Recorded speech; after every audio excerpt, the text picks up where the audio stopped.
A Völva who had a wolf spirit among her helpers was believed to possess the wolf's power of tracking.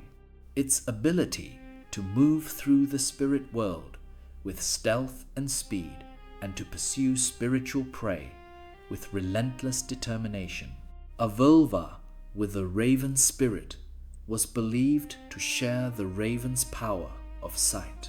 its ability to survey vast expanses of the spirit world from above, and to perceive hidden truths that were invisible to ordinary consciousness.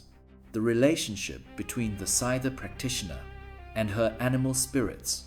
was not one of ownership or control, but of partnership,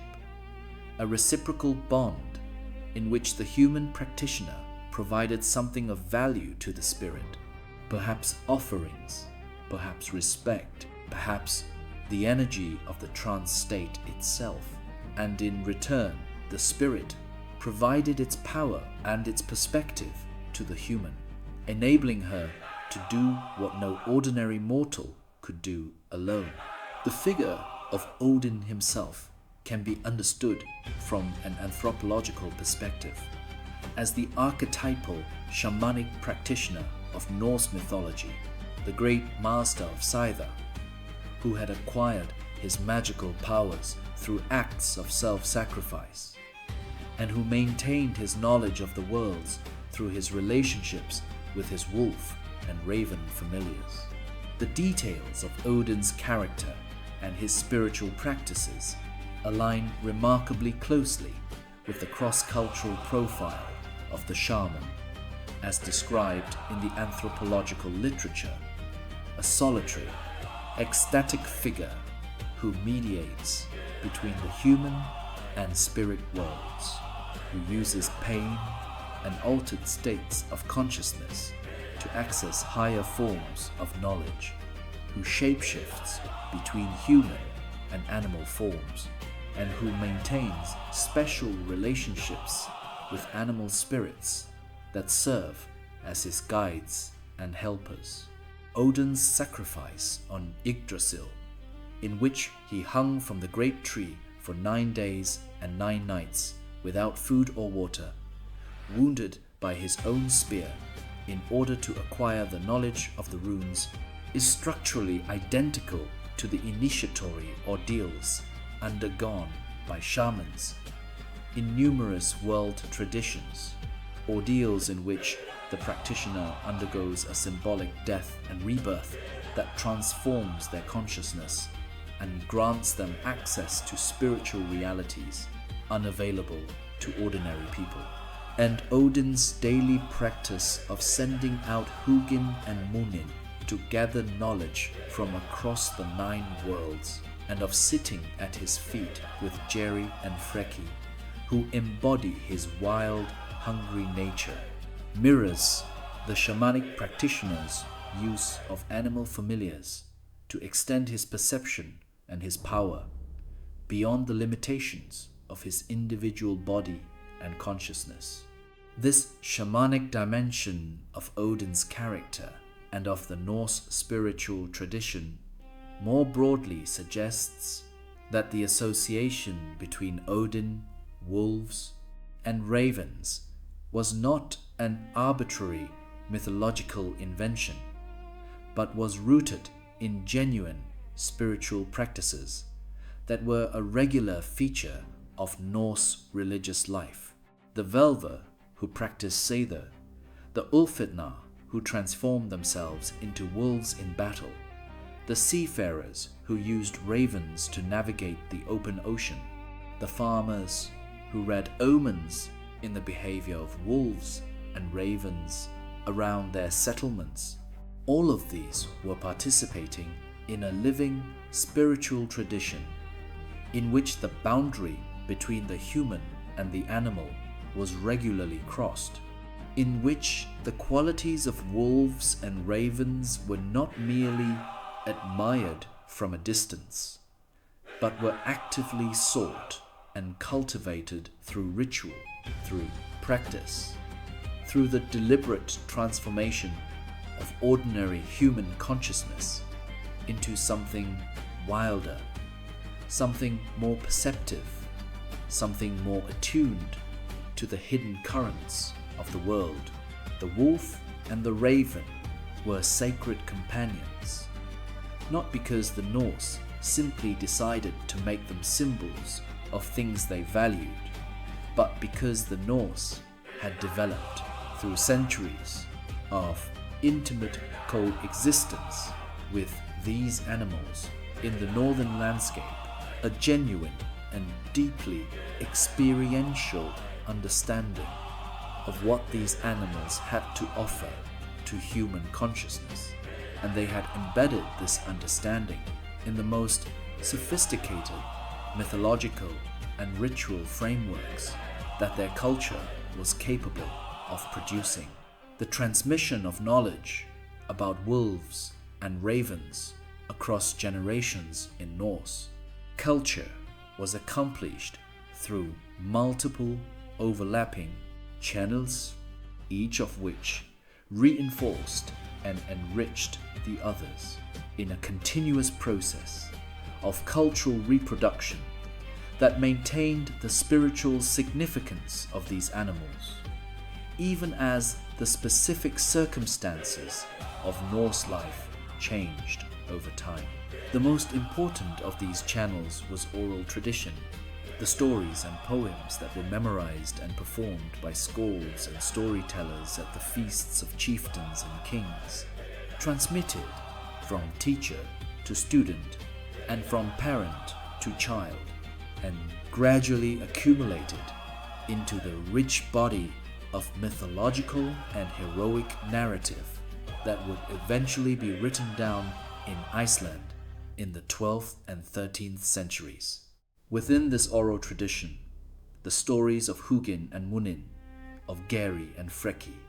of Fenrir and his binding, of the wolves, Skull and Hati, that chased the sun and moon across the sky, were not obscure theological texts accessible only to specialists, but were the common property of the entire culture, stories known to every Norse man and woman from childhood, stories that provided the interpretive framework through which individual encounters with wolves and ravens in the natural world were understood and given meaning. Alongside the oral transmission of mythological narrative, the material culture of the Norse, the objects that people made and used and wore and were buried with, served as a continuous visual reminder of the spiritual significance of wolves and ravens.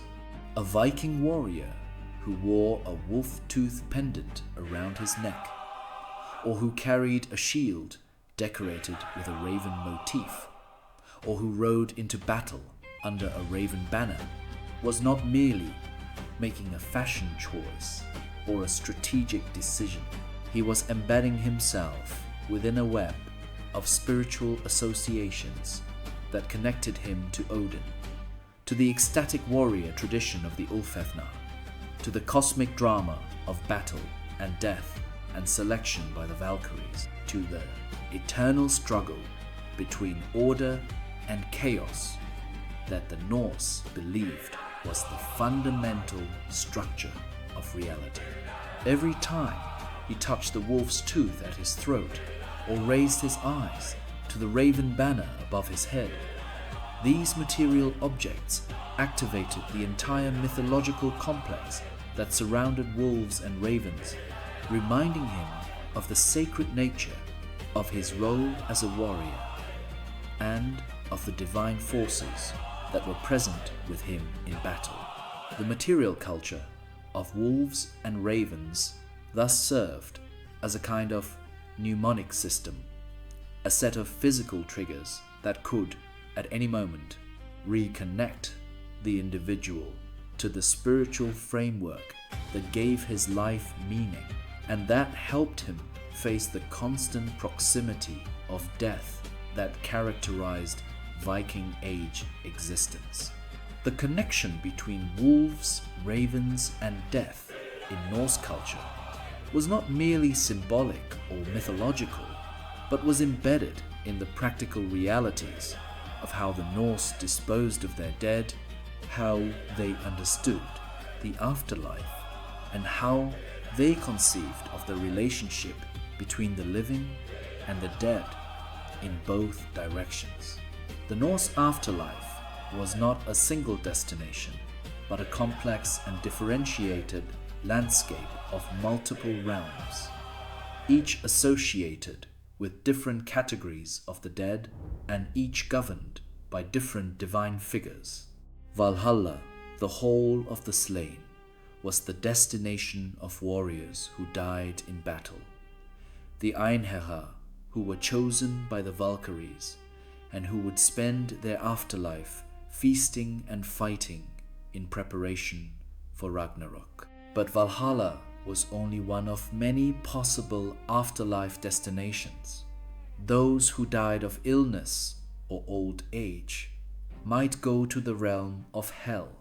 the cold underground domain governed by the goddess of the same name. Those who drowned at sea might go to Ran's Hall at the bottom of the ocean. Various other categories of the dead might remain in their burial mounds, becoming beings known as Draugr, the undead who could be benevolent or malevolent toward the living depending on the circumstances of their death and burial. Within this complex afterlife geography, wolves and ravens served as guides, as markers, as indicators of the divine presence that distinguished the death of the warrior, the sacred death, from the ordinary deaths of those who had not earned a place in Odin's hall. The Valkyries themselves, those fearsome female spirits who chose the slain on behalf of Odin, were closely associated with ravens in the Norse literary tradition. And this association reveals another dimension of the raven's role as a mediator between the worlds of the living and the dead. In skaldic poetry, Valkyries are sometimes referred to using kennings that describe them as feeders of ravens, friends of ravens, or raven goddesses, expressions that link the act of choosing the slain with the ravens that would subsequently descend upon the battlefield to feed on the chosen warriors' bodies. The Valkyries and the ravens were, in this poetic tradition, engaged in the same sacred work, the work of death choosing, of designating which of the fallen would be taken to Odin's hall, and which would be left to other fates. And the ravens feeding upon the dead was understood as a participation in this act of selection rather than as a mere physical consequence of it. To be eaten by Odin's ravens was not a degradation but a form of consecration, a physical enactment of the warrior's acceptance into the divine sphere, his transformation from a living mortal into one of the sacred dead who would feast with the All-Father until the end of the world. This understanding of the raven's consumption of the dead as a sacred act, as a form of divine communion in which the warrior's flesh was literally taken up into the body of Odin's bird and thus incorporated into the divine sphere, bears a striking structural resemblance to the Eucharistic theology that would later be introduced to Scandinavia by Christian missionaries, in which the consumption of consecrated bread and wine was understood as an act of communion with the body and blood of Christ. The parallel is not one of direct historical influence, since the Norse tradition predates the Christian mission to Scandinavia by many centuries. but rather a reflection of a deeper human tendency to understand the most sacred acts as involving the dissolution of boundaries between the mortal and the divine through the act of eating, through the physical incorporation of one substance into another. In the Norse tradition, this dissolution of boundaries was effected not through a ritual meal shared by the living, but through the feasting of the divine bird upon the flesh of the sacred dead, a feasting that was understood to complete the warrior's journey from the mortal world to the divine sphere, and to confirm his place among the chosen companions of the All-Father. The wolf's role in the Norse understanding of death and the afterlife was, as might be expected, more ambiguous and more frightening than the raven's, reflecting the wolf's more complex and more dangerous position in the Norse symbolic system. While the raven was associated primarily with Odin's chosen dead, with the warriors who had earned a place in Valhalla through their courage in battle, the wolf was associated with a broader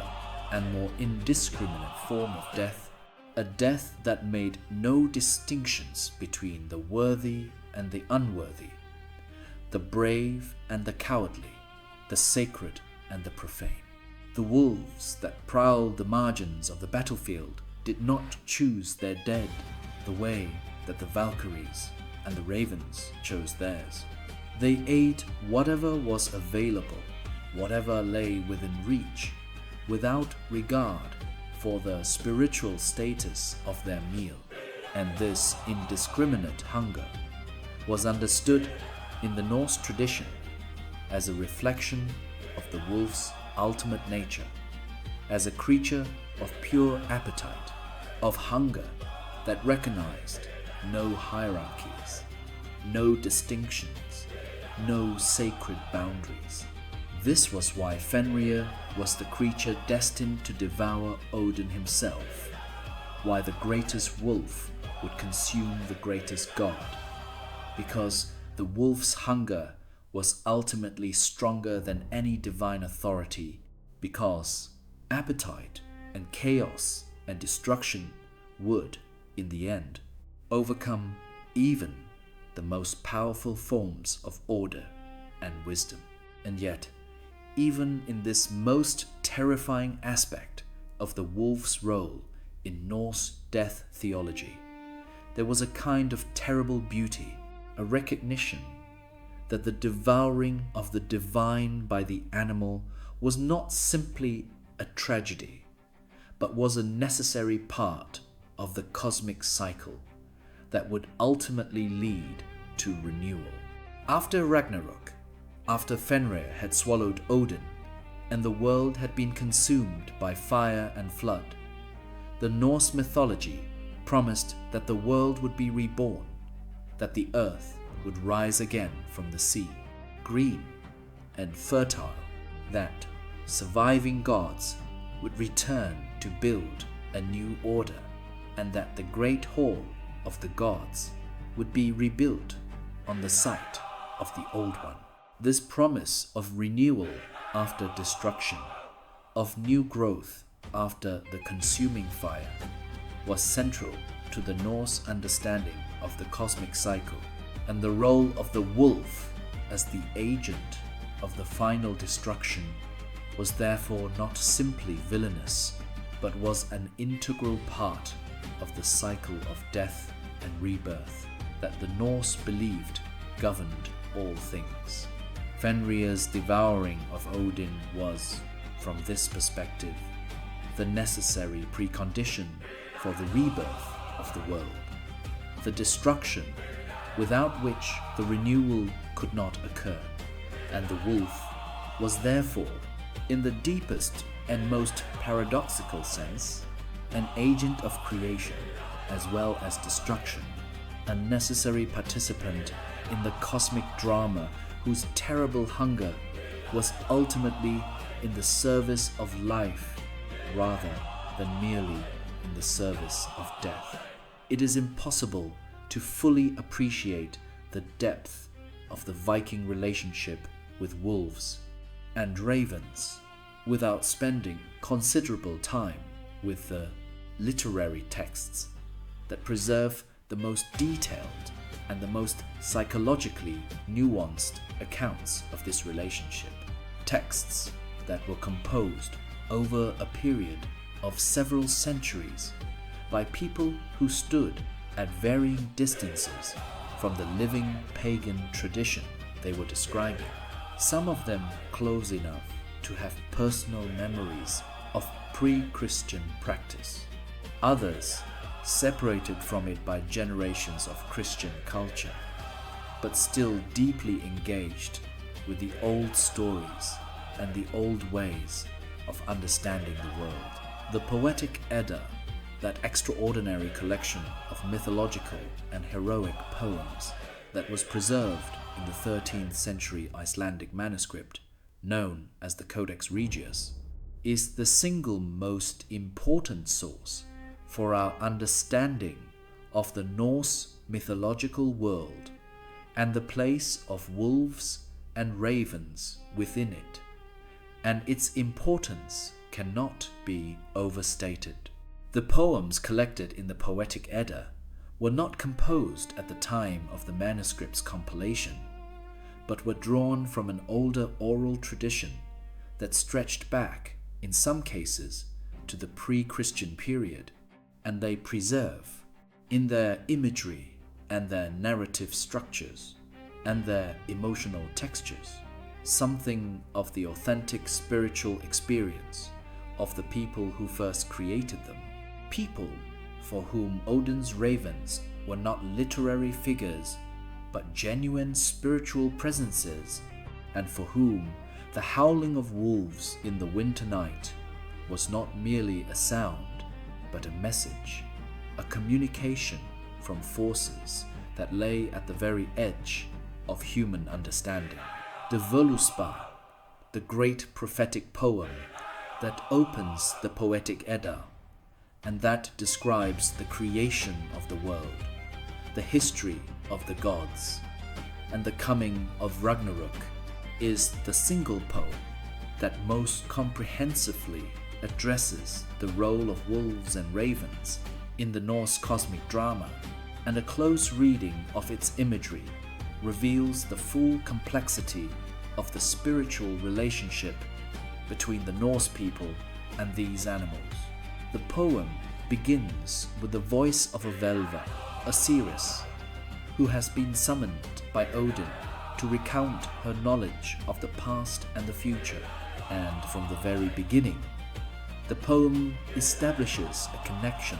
between the shamanic tradition of the seeress and the cosmic themes of creation, destruction, and fate that will dominate its narrative.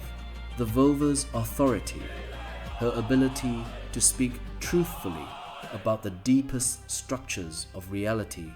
is rooted in her access to the same kind of ancient, pre-rational knowledge that Odin himself sought through his sacrifice on Yggdrasil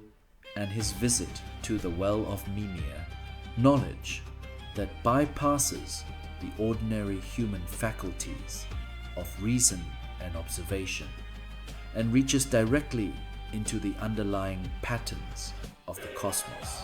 And it is this same kind of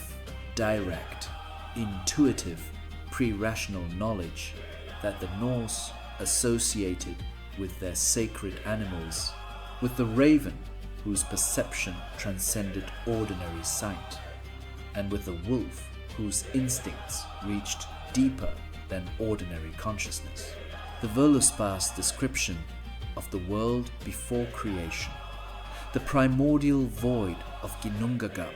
that preceded the formation of the 9 worlds, is a description of pure potentiality, of the undifferentiated chaos from which all things would eventually emerge, and the poem's depiction of Ragnarok, the end of the world, as a return to this primal chaos, is a narrative structure of extraordinary power and coherence. Between creation and destruction, the poem traces the history of the gods and the gradual accumulation of the forces of chaos that will ultimately overwhelm them, and wolves play a central role in this narrative of accumulation and eventual catastrophe. The wolves of Yarnvidr, bred in the iron wood by the giantess who raises the offspring of Fenrir, appear in the poem as a growing threat, a lineage of destruction that multiplies in the darkness beyond the edges of the divine world, while the gods feast in Valhalla and their eventual unleashing at Ragnarok is presented as the inevitable consequence of a process that began long before the final battle, a slow building of wolfish power in the shadows that the gods were aware of, but ultimately powerless to prevent. This narrative structure, in which the forces of destruction are not sudden or arbitrary, but are the product of a long, slow accumulation that the protagonists can see coming but cannot stop, has a tragic resonance that goes far beyond the specific content of the Norse myth, and touches on something deeply universal about the human experience of facing inevitable catastrophe. The ravens in the Völuspá appear in a different but equally significant role, serving not as agents of destruction, but as witnesses and reporters of the growing crisis, the creatures through whose eyes Odin perceives the approach of Ragnarok, and through whose communications he maintains his awareness of events across the 9 worlds as the final catastrophe draws near. In one of the poem's most haunting passages, Odin is described as consulting Mime,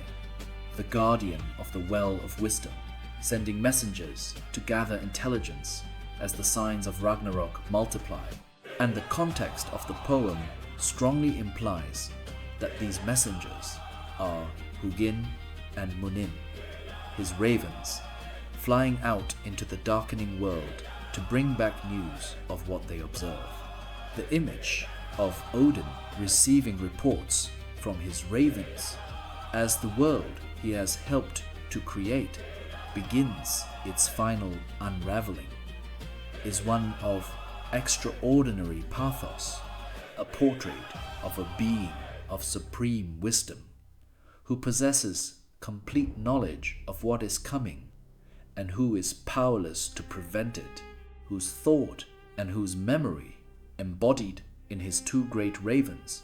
are sufficient to understand everything but insufficient to change anything. The ravens serve, in this context, not as instruments of power, but as instruments of tragic awareness, the means by which the god who knows everything is forced to watch the destruction of everything he has built, unable to look away, unable to act, able only to observe and to understand and to prepare as best he can for the end he cannot escape. The prose Edda of Snorri Sturluson, composed in Iceland in the early 13th century, is the other great primary source for our understanding of the Norse mythological tradition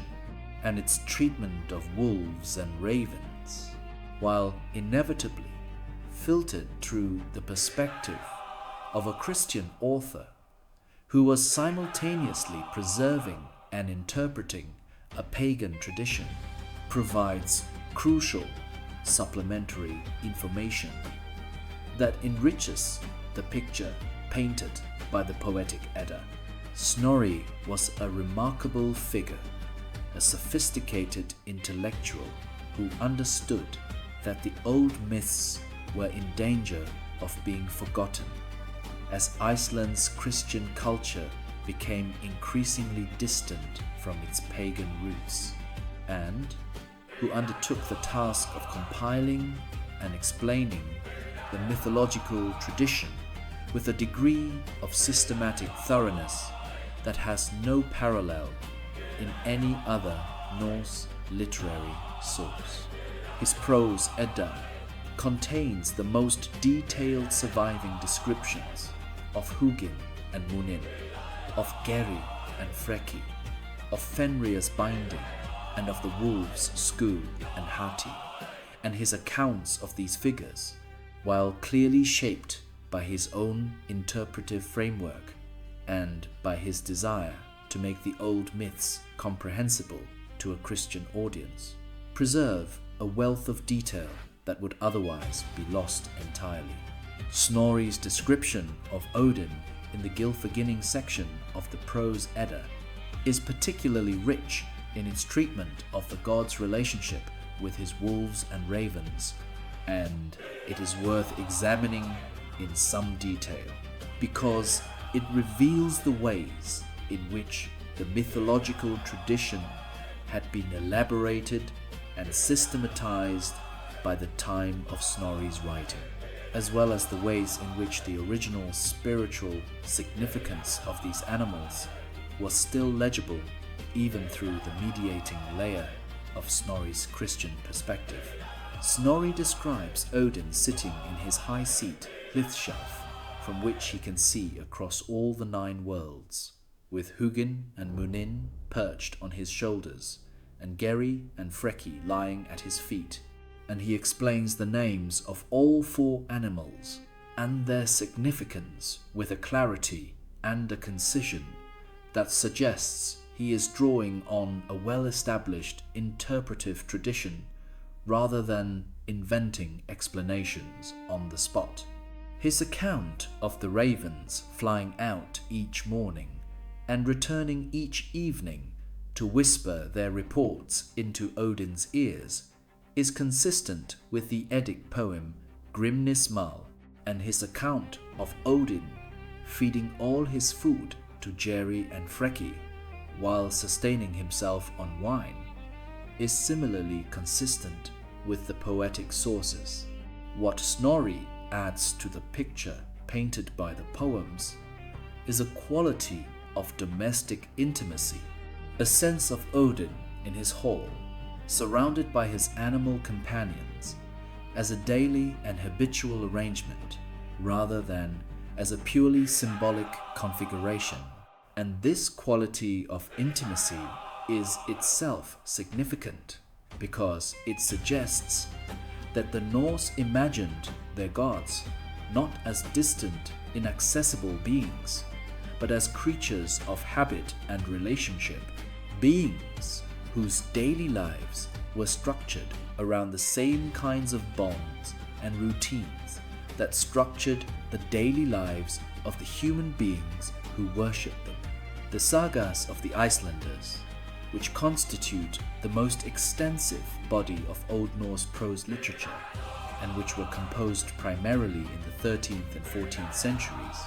provide a different but equally important perspective on the Norse relationship with wolves and ravens, a perspective that is less concerned with mythology and cosmic drama than with the texture of human life in the Viking Age, and with the ways in which the sacred associations of these animals manifested in the everyday experience of ordinary Norse people. The sagas are, in the main, realistic narratives set in a recognizable historical world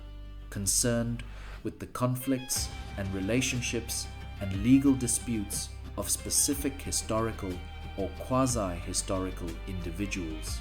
in specific geographical settings, and their treatment of wolves and ravens reflects this realistic orientation. Ravens appear in the sagas primarily as omens, as signs whose significance is interpreted by the characters who observe them, and the frequency and consistency of these raven omens across the saga corpus reflects the deep embeddedness of the practice of raven augury in Norse culture.